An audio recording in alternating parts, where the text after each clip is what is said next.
Buenos días. Pensando en los madrugadores, recuerdo una cosa que uno dice popularmente: a quien madruga, Dios lo... Eso, que así sea para todos los madrugadores.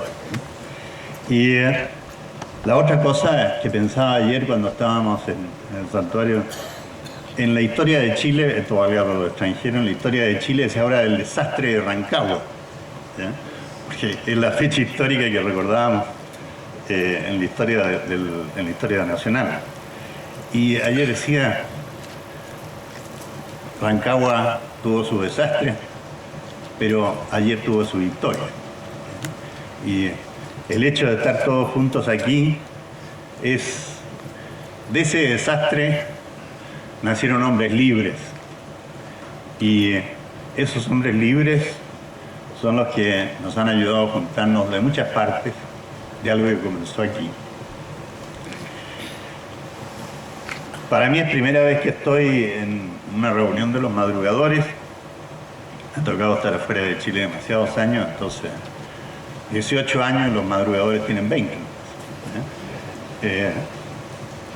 Entonces es algo nuevo, pero me ha impactado mucho esta reunión, porque ocurre algo que, bueno, ocurre entre los varones, que nos gusta hablar menos y del dicho al hecho debería haber poco trecho, ¿ya? Y cuando nosotros hablamos, escuchamos, nos comprometemos, vamos. Y no extendemos la cosa con las palabras. A pesar que yo tengo que hablar ahora, pero en fin. Pero creo que eso es muy importante, ¿no? Sentir, yo tengo fe, de la fe a los hechos de mi vida, poco trecho, ¿ya? Y eso es lo que queremos vivir en estos días acá. El tema que me propusieron es bastante ambicioso.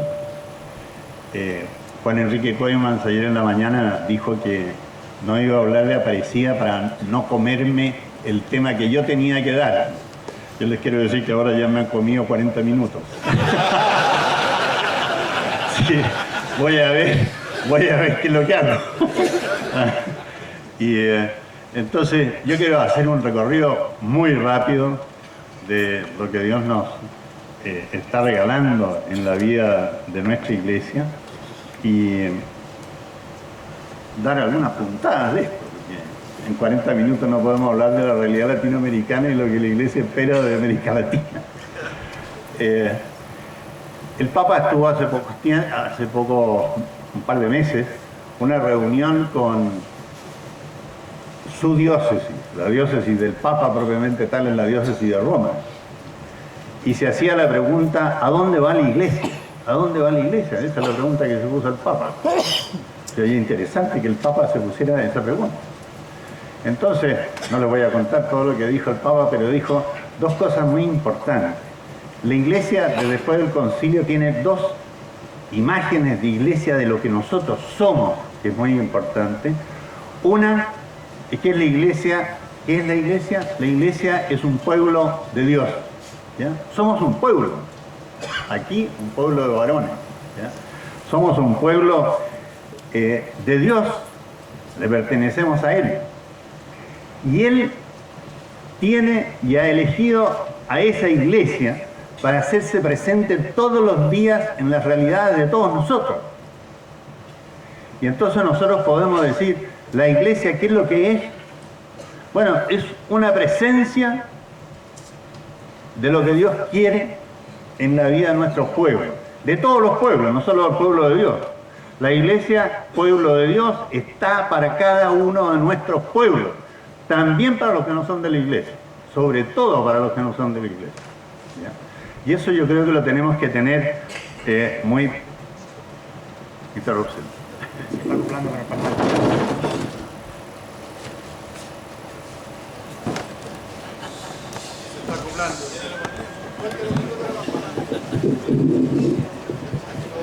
Yo anoche decía, ¿y por qué los que cantan están tan atrás? Ahora me están corriendo a mí.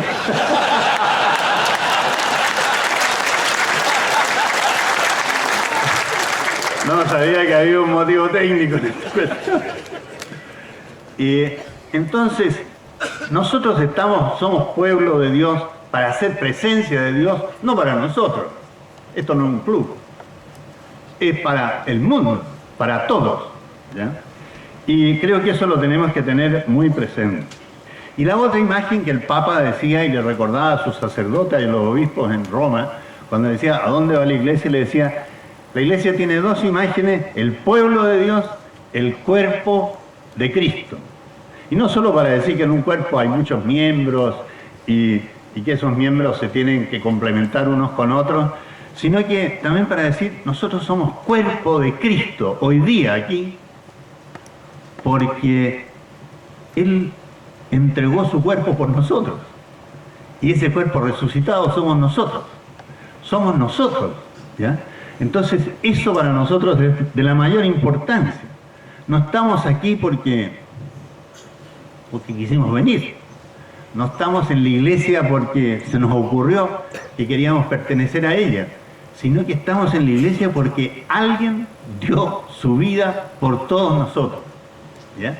Y ese nos ha unido. A los buenos, a los malos y a los feos, a todos. También a los de noche, parece. Todos los padrecitos que estamos viviendo afuera tenemos un pecado bastante grande, que dejamos a uno botado por aquí. Nos fuimos sin llevarlo. Y esto es muy importante. Estas dos cosas son muy importantes. O sea, y de aquí también sale la finalidad de la iglesia. El mismo Papa decía, hablándole a los benedictinos, decía, mire, la iglesia no está reemplazando al Cristo ausente. O sea, el Señor ascendió a los cielos y se nos fue, entonces la iglesia queda caminando aquí, tratando de hacer presente al Señor que no está. Estamos muy equivocados. La iglesia no hace presente a uno que está ausente, sino que la iglesia hace presente a uno que está presente, ¿ya? Que está presente, y está presente a través nuestro en la vida del mundo. Y yo creo que esto es muy importante para que cada uno de nosotros tenga la convicción interior, ¿quién soy yo en el mundo de hoy? Momento, yo soy un sacramento de la presencia de Jesús, de la presencia de Cristo, de la presencia de Dios en la vida de nuestros pueblos. Si yo estoy en mi pega, yo estoy en mi trabajo, estoy haciendo en la calle, me estoy encontrando con gente, ¿quién soy yo? Soy yo, pero que también soy sacramento de la presencia de Cristo entre nosotros. Entonces, esto es que es muy importante, muy importante. El que nosotros estemos juntos aquí es una cosa extraordinaria. Le estamos poniendo combustible al Señor en nosotros para hacer mejor presencia de Él en donde cada uno estamos. Y creo que esto lo tenemos que tomar muy en serio en nuestra vida. Cada vez que nos reunimos, los sábados de madrugada, ¿qué es lo que estamos haciendo? Estamos fortaleciendo esa presencia de Cristo que pasa a través nuestro a la vida de nuestra familia, a la vida de nuestros trabajos, a la vida de nuestros pueblos, a la vida de nuestras acciones, ¿ya?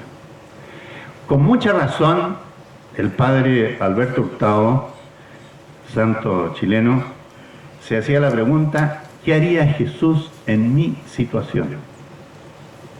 Esa era la pregunta que lo movía a él. ¿Qué haría Jesús en mi situación? Esa es una preguntita que nos podríamos llevar cada uno de nosotros en nuestra vida, decir, Señor, ¿y ahora qué harías tú? Que el Señor se iba a entretener, también se iba a entretener, que el Señor hacía cosas serias, también hacía cosas serias, que el Señor cultivaba la fraternidad así como nosotros aquí también. Pero, Señor, ¿qué harías tú en mi situación? Y yo creo que esa es una pregunta que nos dejó el padre Alberto Hurtado de su propia vida, que lo movía a él, que nos tiene que pasar a nuestra vida para hacer ese sacramento de la presencia de Cristo para los demás. Y creo que esto es muy importante. Las circunstancias en que nosotros vivimos no son externas a nosotros. Si Dios quiere que yo viva, que haya pasado la barrera del siglo XX y esté en el siglo XXI, quiere decir que Él se quiere hacer presente al siglo XXI a través mío. Y no solo eso, sino que las circunstancias del siglo XXI son una voz de Dios para mí. Yo no vivo ajeno a mis circunstancias, sino que el medio en que yo vivo, lo que está pasando alrededor de mí, es por donde Dios me está hablando de lo que Él me pide y lo que yo tengo que ser para Él en el mundo de hoy. Claro, vivimos en una sociedad en que uno dice, mira, yo como católico pienso esto, dice, oye, por favor, deja la religión de lado. O sea, una cosa es lo que tú crees, otra cosa es lo que tú tienes que hacer. Si uno se va al Parlamento, no solo de Chile, sino que de muchos países que me ha tocado estar por ahí, entonces dicen, vamos a hablar, pero vamos a hablar sin meter la religión aquí porque no tiene nada que ver. La religión es algo subjetivo, es algo personal, es algo que no tiene nada que decir aquí. El otro día el Papa, hablando de este tema, decía lo siguiente: ¿quién se propone la exclusión positivista de lo divino, de la fe, de la universalidad de la razón, no solo niega convicciones muy profundas de los creyentes, sino que además acaban oponiéndose al diálogo de las culturas que ellos mismos proponen? Porque a unos les piden que no hable la religión porque quieren hablar otros. Pero los otros son tan subjetivos como ellos dicen que somos nosotros. No, eso no lo podemos aceptar. Relegar las religiones al ámbito de las subculturas, dice el Papa, es hacerse incapaz de entrar en el diálogo de las culturas que el mundo de hoy tiene necesidad urgente. ¿Ya? Lo que le falta al mundo hoy día es eso. Entonces cuando venga un señor y dice, oye, tú estás en tu área de trabajo, no metas lo de la religión aquí, me decía, mira, si tú me dices eso, no puedo aceptarlo, no puedo aceptarlo. No puedo aceptarlo porque tú estás excluyendo una parte, y la parte más central de la realidad la estás excluyendo. Tú eres el que estás ciego y estás subjetivo. Yo creo que esa es una tarea de hombres en la sociedad de hoy, que no nos callen. La fe es parte de la realidad que nosotros estamos viviendo, ¿no? Entonces, los invito a eso. ¿Y qué realidad estamos viviendo nosotros hoy día? Y perdonen que voy a ser muy rápido. Yo diría, si nos ponemos en los zapatos de Jesús, debe haber usado sandalias, no zapatos, si nos ponemos en esa situación, ¿cuál es nuestra tierra santa? Nuestra tierra santa hoy día es esta donde nosotros estamos. Esa es la tierra santa. En esa es la tierra que camina Jesús. Que venimos de Colombia, de Argentina, de todos los países que estamos aquí reunidos, están todas las banderas ahí, no los repito.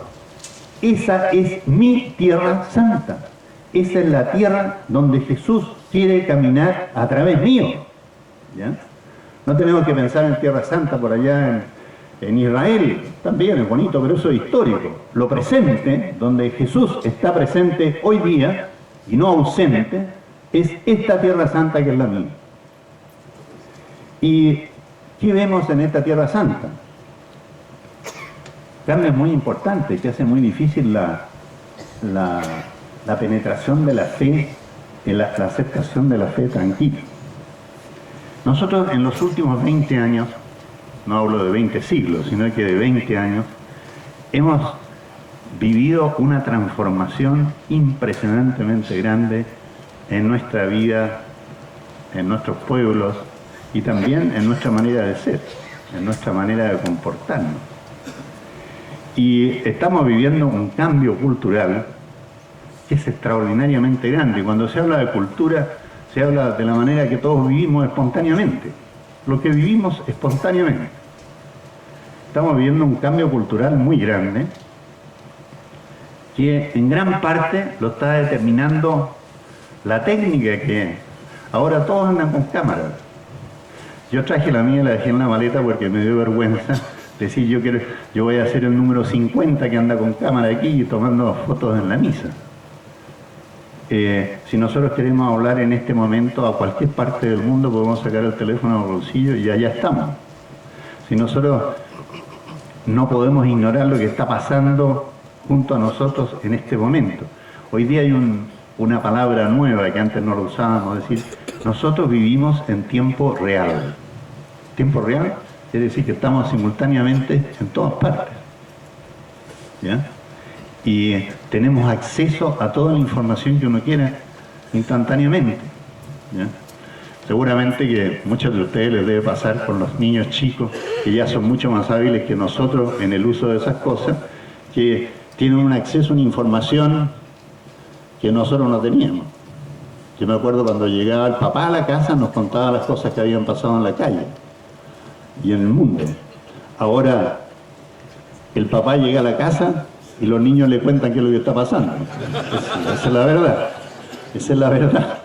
Entonces, estamos en un cambio extraordinario. Nosotros mismos no nos damos cuenta porque lo estamos viviendo. Es parte nuestra, es parte de la iglesia también. Y como que el tiempo se ha hecho nada, las distancias han desaparecido y nosotros también estamos pensando así. ¿Qué impacto ha tenido eso en la realidad cultural nuestra, en la realidad como nosotros nos comportamos? Que todo nos es cercano y que todo nos parece igual. Todo es cercano. Y nosotros conocemos gente que vive de una manera tan distinta a nosotros, inclusive despreocupados de la idea de Dios en sus vidas, y que nos parece tan evidente, tan fácil. ¿Por qué no? ¿Por qué no? Y no es cercano, no es familiar, no es algo extraño que tenemos que pensar en algún país. Yo me acuerdo cuando niño chico en el colegio me hablaban de los árabes y yo tenía que ir a un mapa a ver dónde estaban. A lo mejor a ellos les pasa ahora con nosotros que preguntan por Sudamérica y dicen ¿dónde estará esto? ¿Ya? Pero a nosotros, eso para nosotros hoy día es una cosa cotidiana. Saber de ellos, saber lo que piensan, saber cómo viven, lo que aspiran, etcétera, es algo cotidiano. Pero esta cercanía, esta inmediatez, no solo ha creado mayor fraternidad, sino que ha hecho muchas veces más difícil la fraternidad. Más difícil la fraternidad. Hay un sociólogo importante que trabaja judío de nacimiento y que trabaja en universidades inglesas, que dice, nosotros estamos viviendo, y él usa una metáfora muy interesante, estamos viviendo en un mundo que es líquido. O sea, que está todo moviéndose todo el tiempo, está todo variando. No hay tiempos, no hay espacios, todo lo que parecía muy sólido se está desvaneciendo. Inclusive lo que nosotros aceptábamos que era muy flexible, nos parece que ya es casi inexistente. Entonces, él dice, nosotros vivimos la modernidad, la sociedad actual es una sociedad líquida, que no crea vínculos. Dice, cada uno de nosotros, del hombre moderno, digamos, de nuestros países, está desesperado por tener vínculos con otras personas, de acercarse a otros, de atarse a otros. Y está buscando eso permanentemente. Somos gregarios, estamos buscándonos permanentemente el momento de encuentro. Y sin embargo, en el fondo de cada uno de nosotros, le tenemos miedo a esos vínculos y hemos roto y debilitado esos vínculos. Piensen ustedes lo que pasa en la familia. En la familia el 50% de la gente que lleva más de 6 años casado debe estar divorciada. Se juraron que se iban a amar para siempre. Y ya dejaron de amarse. se desvincularon. O en los trabajos, son pocos los países que todavía tienen trabajos estables. Cada uno está haciendo algo y no sabe dónde va a estar el día de mañana haciendo lo mismo o haciendo otra cosa. Entonces estamos en un vínculo, en un mundo en que todo está medio líquido, es decir. Queremos atarnos, queremos vincularnos, lo deseamos, lo anhelamos porque no nos gusta ser solos, pero al mismo tiempo interiormente le tenemos susto a cualquier compromiso. ¿A cuántas personas ustedes han invitado a ser madrugadores? Y le dice, oye, es súper interesante, pero fíjate que no puedo. O sea, se interesan y después dicen, no, porque no me arriesgo. ¿A qué me estoy comprometiendo? ¿A qué me estoy comprometiendo? Los vínculos nuestros son muy frágiles, muy frágiles. El padre Kentenich, el fundador de Schoenstatt, usaba otra metáfora para explicar esto. Decía que nosotros vivimos en un mundo en que nos topamos, pero como las máquinas, ¿sí? Por fuerita, ¿no? Funcionamos juntos, pero interiormente no tenemos una relación permanente y profunda.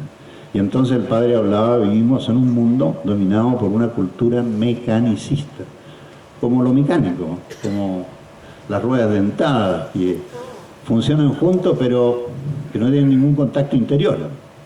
Hacen cosas, pero no tienen contacto interior, ¿no? Y esas dos imágenes yo creo que son muy importantes para tipificar el mundo que nosotros somos. Esto no lo están viviendo en otra parte, lo estamos viviendo cada uno de nosotros aquí, ¿no? Somos un mundo líquido, un mundo de una manera de vivir y de una manera de pensar muy mecanicista. Y esto tiene un problema serio en nuestras conductas también. En nuestras conductas, que dice, una conducta inspirada en lo técnico, dice, bueno, para mí lo más importante no es el por qué se hacen las cosas, sino cómo se hacen las cosas. Ayer con algunos de ustedes estaba conversando una cosa interesantísima que me apasionó mucho desde el punto de vista técnico, una persona que es muy creativa técnicamente. Y entonces el cómo se hace esto. Pero cada vez la pregunta del por qué se hacen las cosas se nos aleja más. Se nos hace muy difícil. Y eso tiene un efecto muy grande en nuestra conducta personal. Por ejemplo, la crisis que estamos viviendo económica y financiera a nivel mundial es una crisis que se ha manejado por el cómo y no por los por qué. ¿Cómo podemos ganar más dinero? Lo inventaron re bien. En todas partes han inventado la pirámide, ¿no es cierto?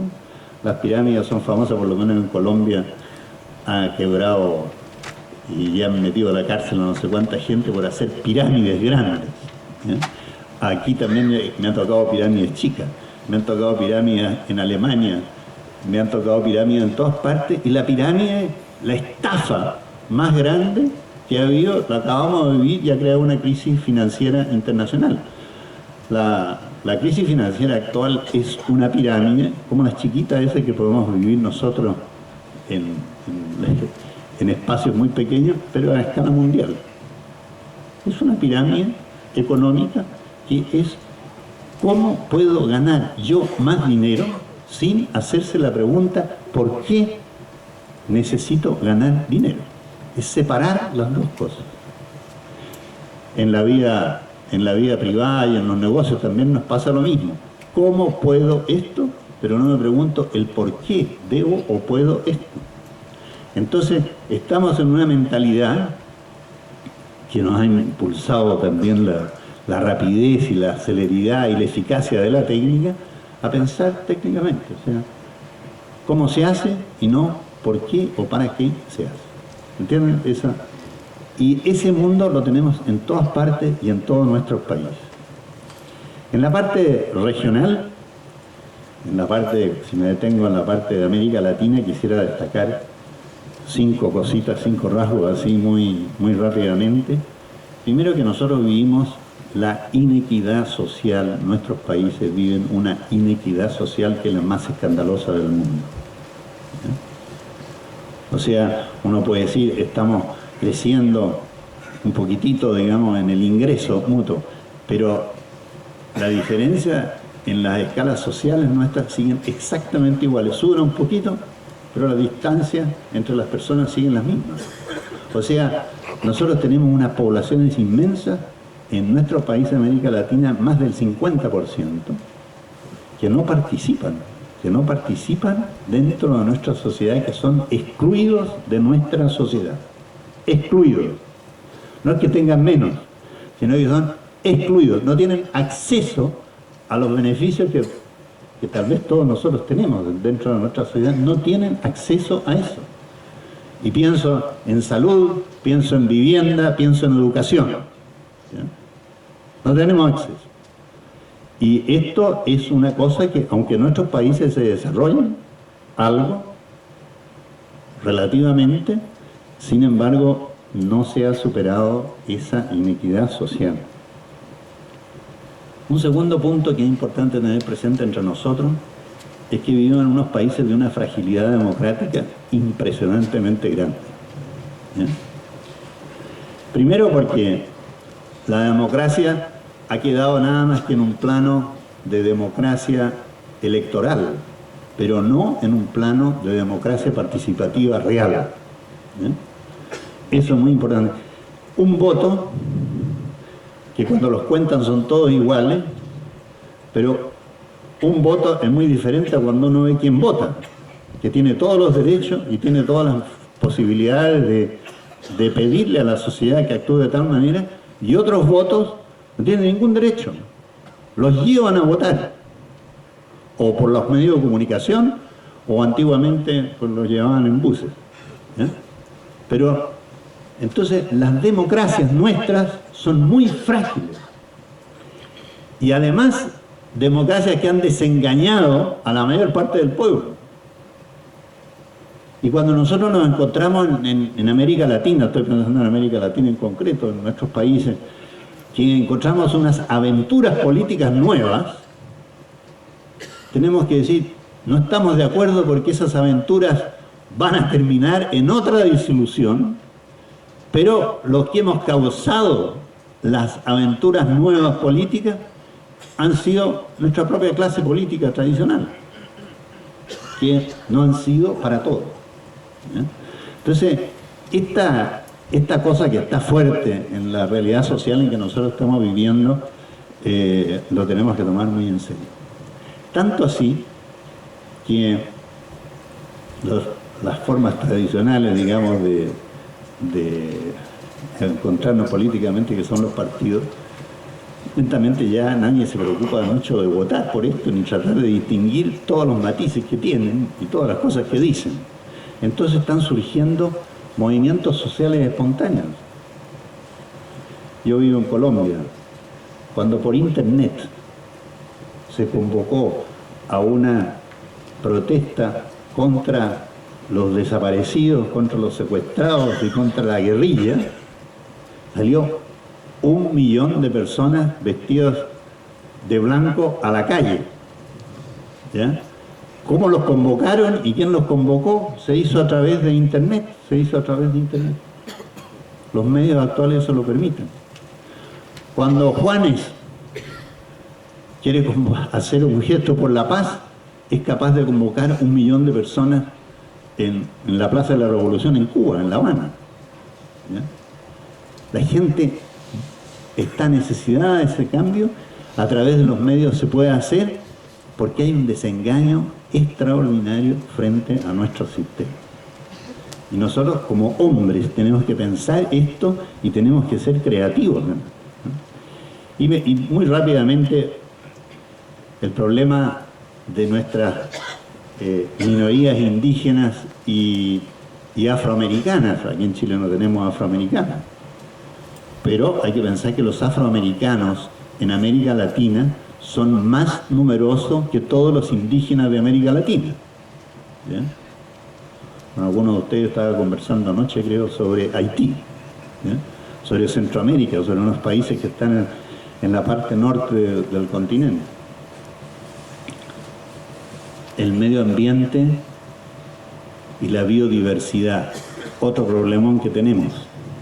En este momento, de parte del Consejo Episcopal Latinoamericano, tenemos una reunión en la Amazonía. En la Amazonía hay gente que ya se está comprando los derechos de agua, ¿ya?, de la Amazonía, porque es el negocio del futuro. Las próximas guerras no van a ser del petróleo, va a ser del agua. Y el agua, yo me compro los derechos y después se los vendo a los que me han vendido los derechos. Eso es lo que está pasando en este momento en la Amazonía, que es la reserva más importante de todo el planeta. De todo el planeta. Entonces, nosotros estamos viviendo unas cosas que no nos podemos imaginar y que a lo mejor muchos de nosotros estamos tan lejos de esto que no lo hemos ni pensado siquiera, ¿eh? Pero eso está pasando a las puertas de nuestras casas. Entonces, vivimos un momento muy especial. Y yo quisiera destacar una cosa que me parece que es una oportunidad para enfrentar estas cosas, que es la celebración de nuestros bicentenarios. Este año tienen bicentenario de independencia Bolivia y Ecuador. El próximo año, 2010, tenemos bicentenarios de independencia de al menos 5 de nuestros países. Y el 2011 tenemos bicentenarios de otros. Y en todos nuestros países se está haciendo algo por esto. Una parte es la parte celebrativa, pero hay otra que es mucho más complicada, que es la parte de la revisión de nuestras historias. Ayer nosotros celebramos, aquí en Rancagua se produjo algo que nos encaminó a una independencia definitiva. Pero en todas partes se está en eso celebrando. Pero además de celebrar se están haciendo otras cosas. Se están haciendo planes de futuro, relecturas de nuestra historia primero y después para hacer planes de futuro de nuestros países. ¿Eh? Por ejemplo, no sé si hay alguien de Venezuela aquí. ¿Había uno o no? No había nadie de Venezuela. Pero en este momento la preparación de la celebración del Bicentenario de Venezuela se está haciendo con una nueva redacción de la historia de Venezuela, a cargo de Chávez, por supuesto. ¿Ya? Bueno, allá no funciona nada que no funcione con él. Entonces se está escribiendo una nueva historia de Venezuela, y de esa historia están desapareciendo todas las realidades fundantes que en este momento a este señor le parece que son incómodas. ¿Ya? Entonces la historia del futuro se va a escribir en forma esquizofrénica, se va a escribir prescindiendo de lo que está viviendo el pueblo sin saberlo. Nuestros pueblos. ¿Y qué cosas se están eliminando de la historia del futuro? Y no estoy pensando en Venezuela, estoy pensando aquí, estoy pensando en otros países de América Latina. Se está prescindiendo del hecho de fe que ha sido fundante en todas nuestras culturas y en todos nuestros pueblos. La fe creyente y la presencia de la Iglesia ha sido decisiva en las fundaciones de nuestros pueblos, en las independencias de nuestros pueblos, en las culturas de nuestros pueblos, y están pretendiendo hacer historia de futuro prescindiendo de nosotros. Es que esto no puede ser.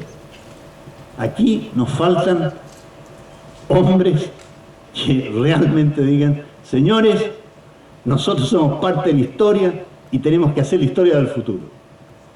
La Iglesia es parte de la historia y tiene que hacer parte de la historia del futuro y no prescindir de ella. Recuerdo perfectamente en tiempo de nuestra dictadura militar aquí en Chile, del señor Pinochet, que nosotros invitamos a un grupo de católicos que debe haber sido más o menos de este tamaño. Invitamos a uno que había sido ministro de Educación del general Pinochet aquí. Y se sentó ahí, vio que éramos todos de iglesia, y dijo: ¿qué estarán pensando ustedes de mí? Dijo, así. Y después dijo: yo tengo que dar como historiador un testimonio. Me impactó mucho lo que dijo, fue muy honesto. Dijo: mire, dijo, la Iglesia nunca, escuchémoslo bien, nunca ha dejado de meterse en política. Pero siempre se ha metido en política, siempre que se ha metido en política, ha sido por el bien común de nuestros pueblos. Eso es un testimonio. ¿Ya? Entonces no podemos dejar que se prescinda de la iglesia para ser el futuro nuestro, sino que la iglesia tiene que estar ahí porque, bien o mal, porque muchas veces lo ha hecho mal también, ¿no? O'Higgins deportó al arzobispo de Santiago para no tener que fusilarlo, ¿no? Cuando en el momento de la independencia de la Junta Nacional. Pero no siempre lo hemos hecho bien y tenemos que pedir mucho perdón. Pero no se puede prescindir de la fe y de la iglesia en la construcción de un futuro en nuestros países. Y eso lo tenemos que tener muy presente. Y lo digo, me ha tocado vivir en algunos países, estoy viviendo en Colombia ahora, lo digo también pensando en otros países hermanos de este continente.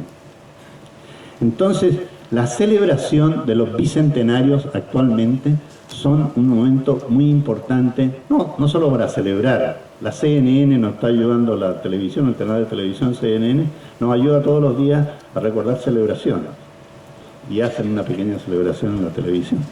Pero esa no es lo más importante. Lo más importante es qué elementos fundantes están haciendo los proyectos nacionales de nuestros países hacia adelante. Y ahí nosotros tenemos que dar una palabra clara. Tenemos que dar una palabra clara. Y como laicos tenemos que ponernos allí donde estamos, a decir, el bicentenario es una oportunidad de crear un nuevo proyecto nacional en cada uno de nuestros países, en cada una de nuestras ciudades, en cada uno de nuestros pueblos. En este peregrinar, ¿cómo está presente la iglesia? Hoy día. ¿Cómo está presente la iglesia hoy día? Yo diría, está presente a través nuestro. Y como el Señor es resucitado, y el Señor resucitado es curioso porque es un hombre de victoria, un hombre que tiene cosas muy positivas, una persona que está presente para ampliar la vida de cada uno de nosotros, pero también muestra sus llagas. La iglesia le pasa exactamente lo mismo y a cada uno de nosotros nos pasa exactamente lo mismo. Tenemos impulsos de vida, pero también tenemos nuestras llagas, nuestras heridas, nuestras pobrezas, nuestras debilidades, ¿ya? Y yo diría, de nuestras iglesias en este momento, ¿qué podemos decir? Para decirlo muy brevemente, una cosa que el padre Quentin dijo cuando llegó a Sudamérica, que fue muy interesante, dijo, yo intuyo que entre la gente que de estos países en este continente hay una mentalidad que no ve la sociedad o la cultura líquida o mecanicista, sino que tiene capacidad de verla más integradamente. Y lo decía por dos cosas que él se había dado cuenta aquí al llegar a Sudamérica después de la desastrosa guerra europea. Por la familia. Y a nosotros nos pasa. Cuando a uno le preguntan qué es el valor más importante para cada uno y se hace una encuesta, dicen la familia. Pero cuando se va a votar, se vota en contra de la familia. ¿Sí? Cuando se va a votar en el Parlamento, se vota en contra de la familia y para toda la gente dice, sí, ¿cómo están votando? Y uno se queda tranquilo. Allá votan en contra de la familia y nosotros decimos que lo más importante que tenemos es la familia. ¿Ya? Y la otra cosa que al padre Quentin le llamó la atención fue la piedad mariana. La Virgen. La Virgen es la que mantiene unida el cielo con la tierra y en la tierra nos mantiene unidos como madre a todos.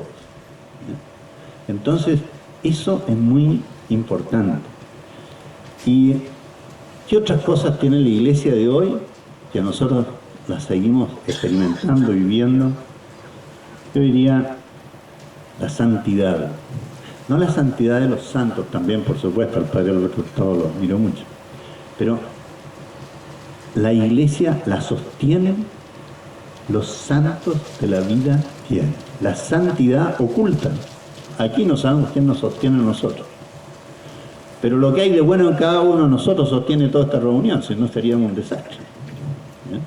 También aparecen las debilidades nuestras, pero lo que hay de bueno aquí es lo que sostiene esta reunión y que le da el ambiente que tiene. Y en nuestros países pasa lo mismo. La iglesia vive de la santidad de cada uno de los cristianos. Y se debilita con la falta de santidad también de cada uno de sus cristianos. Pero de eso vive. También hay muchas cosas muy importantes en la vida de la Iglesia. Si yo tengo que decir de la Iglesia continental, uno podría decir, bueno, la Iglesia continental, en nuestros países está la mitad de la Iglesia de todo el mundo. ¿Ya? Creo que eso es un dato importante. Lo que pasa aquí en la Iglesia marca pauta para todo el mundo. ¿Ya? Lo que pasa aquí vitalmente, no en ideas o cosas así, sino que lo que pasa aquí vitalmente con las iglesias, con nuestras iglesias, de alguna manera refleja y va a impulsar algo en las iglesias de todo el mundo. Y la vitalidad de la iglesia aquí es la vitalidad de la mitad de la iglesia del mundo. La iglesia está dividida más o menos así. El 50% está en el continente americano, el 25% está en el continente europeo y el otro 25% repártanlo por todo el mundo. Esos son los números. Este es el Señor resucitado que está presente en la historia hoy día. ¿Ya? Así como estaba presente, qué sé yo, en algunas partes de Israel, en aquel entonces histórico, el Señor resucitado presente en su iglesia hoy día en el mundo del 50% en América, incluyo Estados Unidos, que por lo demás la mitad de la iglesia en Estados Unidos son hispanoparlantes. La iglesia de Estados Unidos, que deben ser de 75 millones de católicos, la mitad son de origen hispano, de nuestros países. ¿Ya? Y la otra mitad son venidos de la tradición europea. Entonces, la mitad de la iglesia está aquí. Lo que nosotros hacemos hoy día aquí tiene posibilidades de ser un impulso para la iglesia en todo el mundo. Entonces, eso. Tenemos una responsabilidad también histórica extraordinariamente grande. Y esta iglesia ha gestado también estas reuniones que han ocurrido cada 15 años, cada 10 años, que ha sido de todo el episcopado latinoamericano. El episcopado latinoamericano son 1.300 obispos. ¿Ya? 1.300 obispos, 1.300 diócesis, digámoslo así, un poco menos de diócesis, pero es un tercio del episcopado mundial. ¿Ya? Entonces también tiene una presencia muy importante ahí. Y estos obispos han inventado un sistema de encontrarse para reflexionar juntos y preguntarse la pregunta que nosotros nos podríamos hacer ahora: ¿qué quiere Dios, el Señor resucitado? ¿Qué quiere de su iglesia que lo hace presente en el caminar de nuestros pueblos latinoamericanos hoy día? Por eso me he detenido un poquito en esto. Hemos tenido 5 de esas grandes conferencias en la historia de los últimos 50 años de nuestras iglesias, y uno lo tuvimos en Río de Janeiro, otro en Colombia, en Medellín, otro en Puebla, en México, otro en Santo Domingo, ¿no es cierto?, en la República Dominicana, y el último lo hemos tenido ahora en Aparecida, en Brasil. ¿Quién nos dice Aparecida? Por fin llegamos a Aparecida. Que no se me vaya a desaparecer. Les cuento de Aparecida. Aparecida es un pueblito en una carretera que está entre San Paulo y Río de Janeiro, en Brasil. Pero tiene un santuario, como todas las cosas brasileras, más grande que un estadio de fútbol. Adentro de la basílica esa cabe el pueblo completo. Aparecía, cabe en una sola misa dentro de la basílica. Caben 30.000 personas ahí. ¿Sí? No voy a lo mejor los argentinos se ponen envidiosos porque les gusta tener las personas.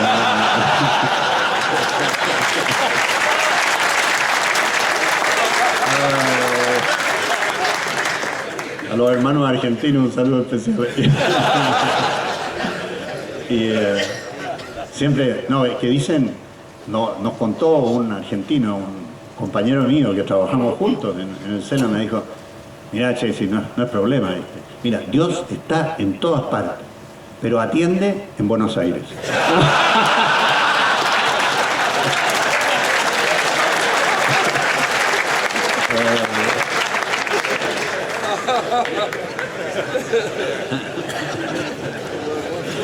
Y los brasileros, que también yo vivo con brasileros, me decían, mirá, yo nací, perdón, en portugués. Un brasilero decía, yo nací en la frontera del cielo, porque nació en el sur de Brasil. Bueno, no sé, yo vivo con 9 sacerdotes y somos de 9 países distintos, entonces todas estas cosas van y vuelan todo el día fraternalmente, nos tenemos que reír de esto. Qué bueno reírse de esto cuando hay otras cosas que nos duelen juntos, a todos. Aparecida. En Aparecida, el año 2007, hace 2 años, se juntaron una gran reunión de obispos latinoamericanos, la fue a abrir el Santo Padre, fue a inaugurarla el Santo Padre allá, y después cuando lo invitaron al Santo Padre, le dijeron, ¿cuánto dura esto? 20 días. Y yo tengo que estar allá 20 días, dijo. Entonces se asustó el Papa, porque no sabía de esto. Cuando recién lo eligieron a Benedicto XVI. Y fue, estuvo 3 días en Brasil, después ya se volvió a Roma, pero después hablándole a los romanos, a los embajadores romanos que hay ante el Vaticano, les dijo, yo estuve en Aparecida y hemos trabajado lo siguiente. O sea, él se apropió de todo, en el mejor sentido de la palabra. Hizo suyo lo que ahí había pasado. Y estos obispos, ¿a qué se juntaron? Se juntaron en un lugar que era un santuario mariano. Porque el Papa les dijo, si ustedes quieren hacer esto, háganlo a los pies de la Virgen. En un santuario mariano, el Santuario Nacional de Brasil. Por eso fuimos a parar a este pueblecito, que tenía una basílica tremenda, pero no tenía ninguna instalación para hacer una reunión de 400 personas, como era. A mí me tocó organizar hasta los aire acondicionados en la sala del subterráneo donde teníamos que trabajar.